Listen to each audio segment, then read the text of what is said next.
بسم اللہ الرحمن الرحیم. آپ دیکھ رہے ہیں مویا ٹریولس. میں عبد المنعم آپ کو ویلکم کرتا ہوں. میں امید کرتا ہوں کہ آپ ٹھیک ہوں گے.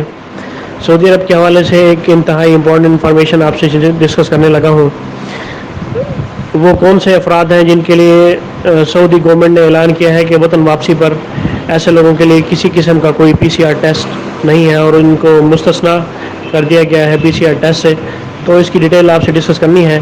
ڈیٹیل سے پہلے میری آپ سے گزارش ہے، اگر آپ مویا ٹریولس پر نئے ہیں اور ابھی تک آپ نے مویا ٹریولس کو سبسکرائب نہیں کیا تو برائے مہربانی مویا ٹریولس کو سبسکرائب کر لیجئے. سعودی وزارت داخلہ نے 8 زمروں میں شامل سعودیوں کو PCR کی شرط سے استثناء کر دیا ہے.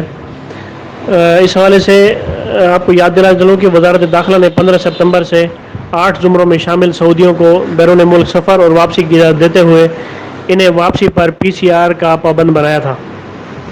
سبق ویب سائٹ کے مطابق سعودی عربین ایئر لائن اور سعودیہ نے کہا ہے کہ سعودی شہریوں کو مملکت واپسی کی صورت میں PCR کی پابندی سے استثناء کر دیا گیا ہے. سعودیہ کا کہنا تھا کہ سعودی شہری قومی شناختی کارڈ سے سفر نہیں کر سکتے، لیکن انہیں مملکت واپس آنے پر 3 دن تک ہاؤس آئسولیشن میں رہنا ہوگا. یہ پابندی اس صورت میں ہوگی جب کہ کرونا ٹیسٹ کا رزلٹ منفی آئے گا. یہ ٹیسٹ مملکت پہنچنے کے 48 گھنٹے بعد لیا جائے گا.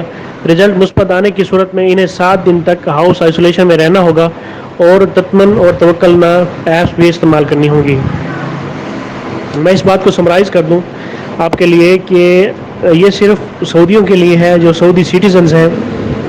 یہ اقامہ ہولڈرز، ویزا ہولڈرز کے لیے نہیں ہے یہ اپڈیٹ. یہ جسٹ جو سعودی ہیں ان کے لیے اپڈیٹ ہے کہ سعودی عرب نے اپنے شہریوں کے لیے خاص طور پہ یہ اعلان کیا ہے کہ وہ لوگ جو سعودی عرب آنا چاہتے ہیں، اپنے وطن واپس آنا چاہتے ہیں، تو ان کے لیے کسی قسم کی کوئی PCR کی شرط نہیں ہے. تو یہ ایک لیٹسٹ اپڈیٹ تھی، اسے آپ تک پہنچانا تھا. جبکہ جو باقی لوگ ہیں جو نارملی آ رہے ہیں ان کے لیے ایز اٹ از سسٹم ہے، اور ان کی لیبارٹریز کے بارے میں جو ڈیٹیل تھی وہ میں پہلے ہی اپنی ویڈیو میں بتا چکا ہوں. اس انفارمیشن کو اپنے دوستوں میں زیادہ سے زیادہ شیئر کریں تاکہ اس بارے میں آگاہی ہو سکے. مجھے اگلی ویڈیو تک کے لیے اجازت دیں. اللہ پاک ہم سب کا حامی و ناصر ہو. اللہ حافظ.